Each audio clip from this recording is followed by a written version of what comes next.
Hello and welcome to Q&A episode 2. So I think the first episode went quite well. I really enjoyed reading your comments and just talking about the things you brought up. Video game piracy and least favourite games and all that sort of stuff, and Tesco sandwiches. But yeah, I enjoyed it. So let's keep on going with this. Move on to episode 2 with some more questions that you guys asked. And I forgot to mention, or did I say last episode? Maybe I did. I'm not sure what footage is going to be in the background. Obviously, I do want some gameplay footage because otherwise it would just be deadly dull. Can't just have a black screen for 20 minutes.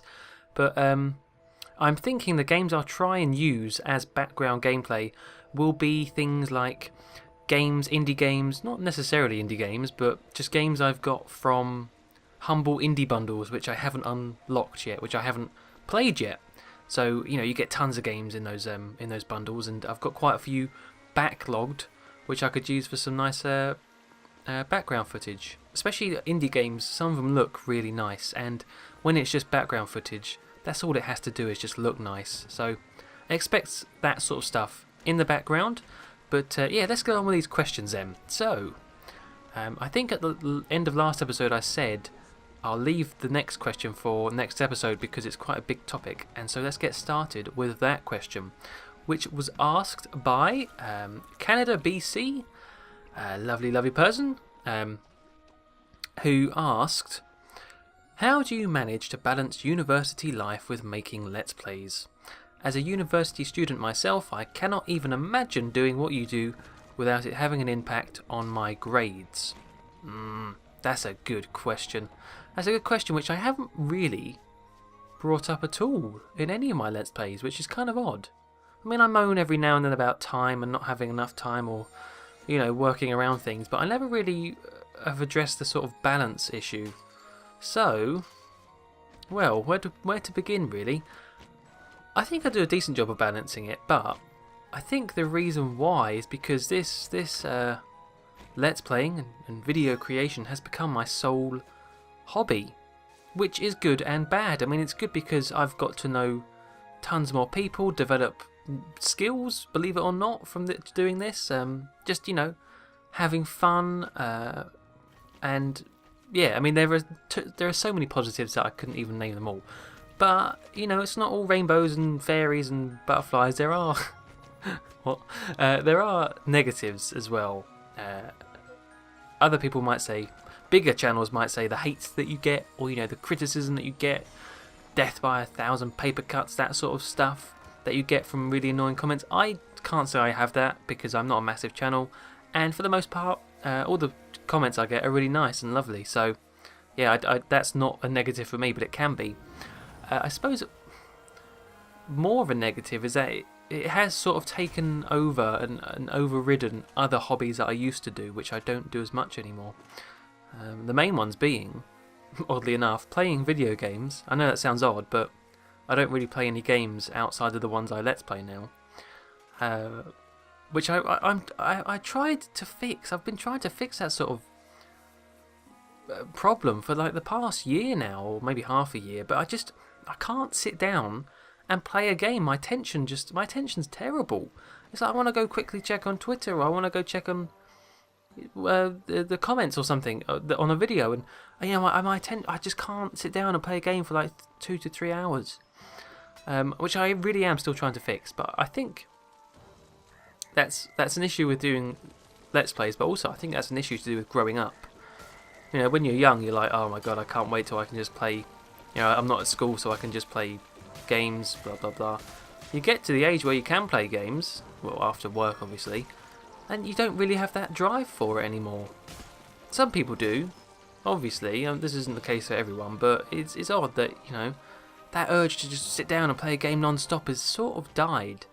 God, this is sounding miserable. I think it is achievable, though. It is something you can get back. But anyway, I'm rambling. So yeah, Let's Playing has overridden playing games just normally for me. Also, kind of sad, I think it's something has really stopped. Or maybe it hasn't, but I did A-level art, which is kind of like, what level's that in America and stuff? I don't know. But yeah, and I said to myself, Joe, keep on doing art afterwards. You know, make sure it's a thing you keep up on. Don't lose, because I'm pretty good at art. I got good grades. Don't let this be a skill that you just drop and you forget.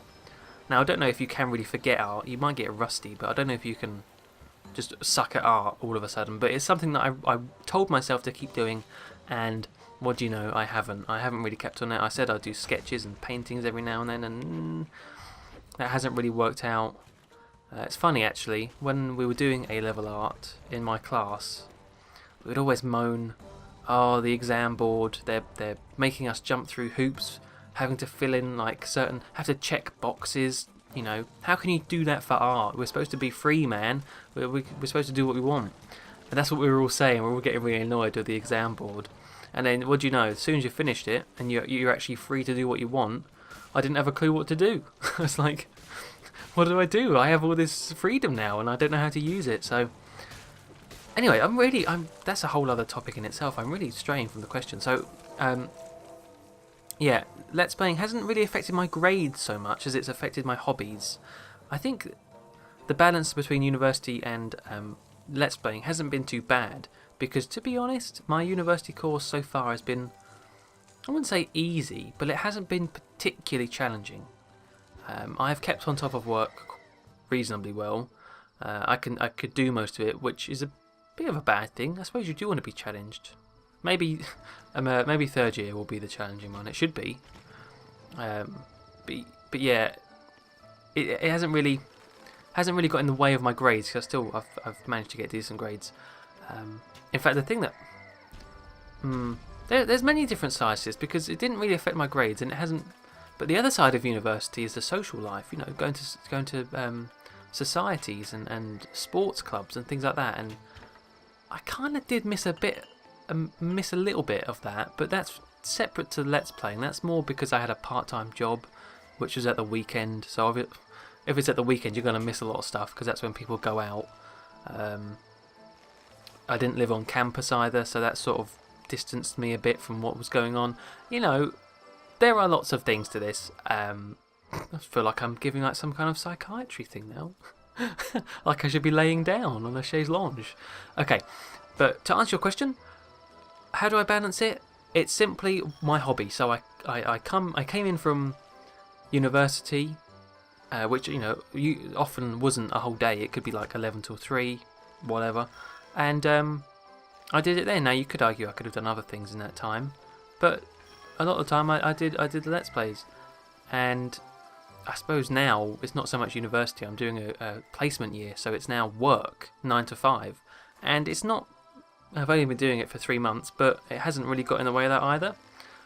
Coming from work at like 6, 7 o'clock, that's still a good few hours to do stuff, to record, go on the server with Minecraft server, play with those guys, record. So that isn't really giving any good advice, I suppose. It's time management at the end of the day. If you have good time management, which I'm sort of good at, not amazing, but you know, I can plan. It's quite simple, and if you stay on top of stuff, stay on top of work, it's quite simple. Well, I actually wrote down something here. My advice to anyone wanting, I don't think Canada BC asked this because they wanted to make a YouTube channel and YouTube videos, but to anyone who does, my advice would be, especially with the whole time management thing, people always say, and I say, consistency is a key thing to do with YouTube. If you're consistent, that leads to growth. If you make a couple of videos and then stop for 2 weeks and then come back, and then things don't look as good. So you do have to be consistent, but that's not like a video every day. You don't need to do a video, 2 videos every day. Be consistent, but be realistic about it. So if you have school or work or university, then you might not be able to get a video out every day. Don't get burnt out trying to stick to a schedule like, okay, Monday, Wednesday, Friday, I'll do this, and because that makes it into a job, and you don't want YouTube to be a job. You want it to be fun. So make a schedule, schedule in kind of inverted commas, but be realistic. So in my case, my schedule is just having a video every day to every other day to every 2 days. You know, it's there's nothing set in stone. It's be consistent, but don't be like structured in it, tied down, because then you'll be like, oh crap, it's Tuesday, I've got to get a video ready for whatever, and then it's just like takes all the fun out of it. So I have fallen into that trap as well a few times where I'm like, I really should have a video out today. It's been a couple days, and you know it's going to look bad if I don't have a video out, and then that reflects the video quality, because there's been a few times where I've thought, that video probably wasn't worth doing because I rushed it. So be realistic. There we go. Joe's life advice. You're welcome. Give me money. No, don't. Alright, so that was a kind of really long-winded answer to that. I hope by doing these Q&A episodes I gain another skill, which is to be more concise. Something I desperately need to do. Next question. Oh yeah, and thank you for the question, Canada BC. As I mentioned, there are lots of different topics within that I could discuss, but maybe in the future. So let's move on to some other questions. I don't know who asked these ones. I don't think they left a name, but there's like a sort of set of questions someone asked. So I'll go through these. Man, I spent a long time on that question, like 10 minutes. Whoa. Okay, so first question. What is your most nostalgic game? That's a... Questions like these, it's like, what's your favourite movie? It changes all the time. What's my most nostalgic game? Okay, I did write down some stuff, but they're kind of generic answers. When I think of my childhood in gaming, these are the ones I think of. If this answers the question, good. But GTA San Andreas, something about that game, the music, the music in that game shaped my music taste today, which is actually a later question. The exploration, the sense of exploration in that game. Here's the weird thing about that game. I have several different memories and moments attached to different areas of the map in GTA San Andreas. So, in it's really, really weird, but like in Los Santos Airport, it makes me think of Third Rock from the Sun, which is a sitcom, which is a really good, funny sitcom. I don't know why. Maybe it must have been on in the background, maybe when I was playing, but it just is there. That link is there. San Fierro, I think about playing it with my friend and really failing at those zero missions I mentioned last episode. Las Venturas. What do I think of them? I think of my mum, who was kind of interested in the game when I showed her you could go to the casino and gamble, you know, and play like video poker. It's just almost like weirdly like reflecting real life. The areas in that game have different memories for me. How weird is that? So I suppose that's quite a nostalgic game for me. Another big one would be Time Splitters Future Perfect and Time Splitters 2, simply because they were the games I played when I slept over around a friend's house. It was just that. We woke up first thing in the morning, we played Time Splitters every single time. That was the routine, and it was amazing. Really, and I don't really actually see that friend anymore, which is kind of sad, but that's what happens. You grow up, become distant, you find new friends, but that's a good memory I had with that friend at that time. I must have only been about 10, 11, yeah, 12, blimey. Long time ago, 10 years ago now. So, yep, Time Splitters, and also Simpsons Hit and Run, simply because Simpsons and video games merged together to create a really fun game, which was actually the game I saw on the PlayStation 2, which made me want a PlayStation 2. It was that and Vice City, GTA Vice City. I saw not even a friend. I just saw this kid with one, and I was like, oh my god, that he's playing as Homer Simpson on top of the Quickie Mart garden. I want that. I want whatever that is. And then that led to a beautiful relationship with that console. We got married. No, okay. So yeah, there's just some. I could go on and on, but I think they're the main ones anyway. Next question. Have you had any funny interruptions during your recordings? Not really. Interruptions are mainly annoying more than funny. Like a phone call or the door goes. I'm trying to think if I was interrupted by Jehovah's Witnesses, but I don't think I was. I think that was another time. I definitely have been annoyed by them before. No, I suppose none of them have been very funny. The one that sticks out in my mind, especially when recording, was when I got attacked by a moth. I got attacked by a moth during a Simpsons Hit and Run recording. I actually remember the exact part because I was talking about guest stars, celebrity guest stars. Now I was just about to talk about Glenn Close, who at that time I had no idea who that was. And then, what do you know, I was on top of the ship in Lisa's level, and a moth flew into my face, and I think it made me whack the microphone or something. But that's not really that funny. That's just annoying. So, yeah, no is the answer to that question. Not really. Do you keep up with football? Is the next question. And no, not really. I used to play quite a bit of football at school during break and lunchtime. Oh man, they were so good. Where it was like nearly the whole class would play, so it would be about 10 versus 10. I used to just defend, which meant... by the way, I'm really bad at football. Really bad. Defending for me meant A, semi sort of hacking at people's legs. Okay, full on hacking. And B, punting the ball in any direction apart from towards our goal. It could go off. It really doesn't matter. It could go in a thorn bush. It did a few times. But yeah. So I played it a lot. Never followed it at all. Never grew up following a team, supporting a team. It wasn't until maybe GCSEs, we're talking maybe 5, 6 years ago, where my friends who are all really into football, weirdly enough, they just talk about it. Well, sometimes some of them feel a bit sad when they talk about it in front of me, because I'm just like straight over my head what they're on about. But they gave me a team to support by letting me pick a number, and whatever that number was in I think it was the championships, whatever team was in that position, I would support. I think I picked 12, and I think Hull City were 12th, and so technically I support Hull.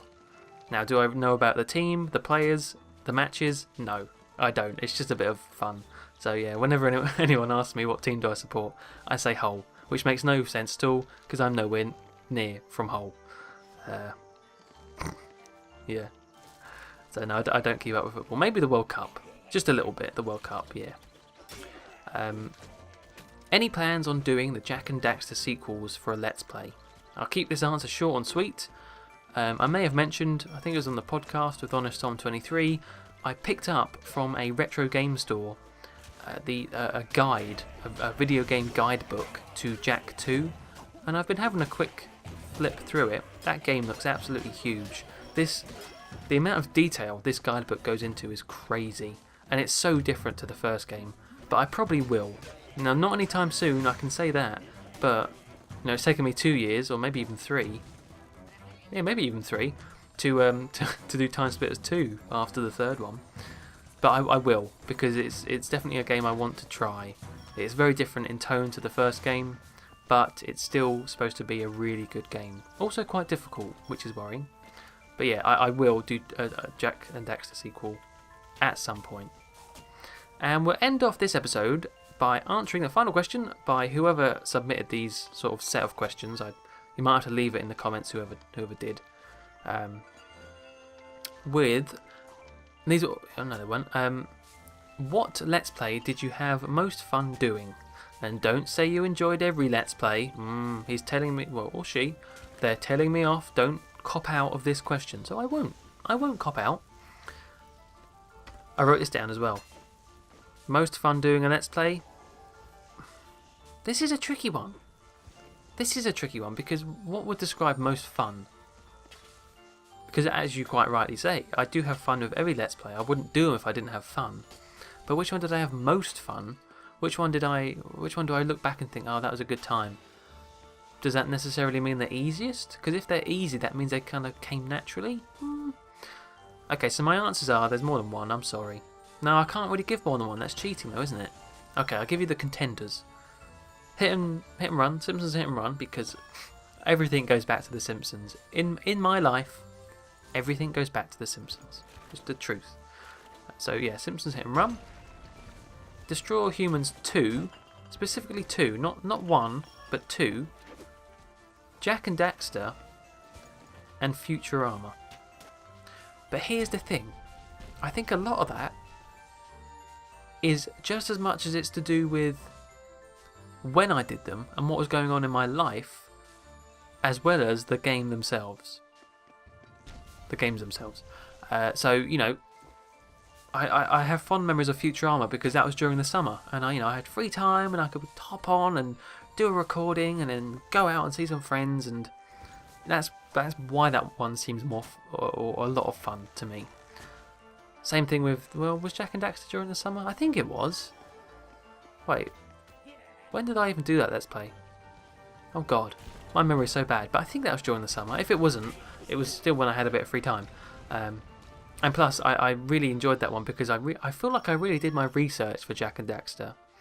And I really feel like that one came out really well. I think it was a nice mixture of telling you about the game and also just experiencing it and playing it. Destroy All Humans 2, simply because that's how I sort of learned to Let's Play in a weird way. Just that is, and it's like the perfect Let's Play game. Look back on it, you had the collectibles, the side missions, the fun storyline, everything. People moan at me for skipping the dialogue, but blech, I had a lot of fun with that one. Destroy Humans 2, and yeah. What more can I say about Simpsons Hit and Run? I'm going to have to pick one, aren't I? Oh, I'm going to have to hurry up and pick one. Eeny, meeny, miny, no, okay, you know what? Because Simpsons Hit and Run was so long ago, I might be kind of getting it mixed up. I might not have had the best time doing that Let's Play, because it has been a couple of years now.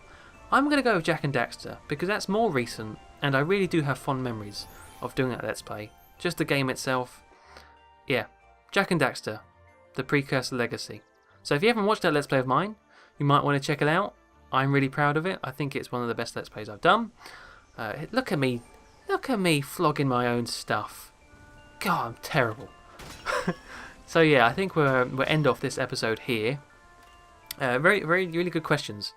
I really like how these are going, and I like just sitting here with my cup of tea, which unfortunately I can't drink during the recording, but blabbing away at these questions. So thank you for asking them. Remember, keep asking them in the comments if you want. Twitter, the Google form will be in the description again. It will be there all the time, so go and leave one there if you want. Yeah.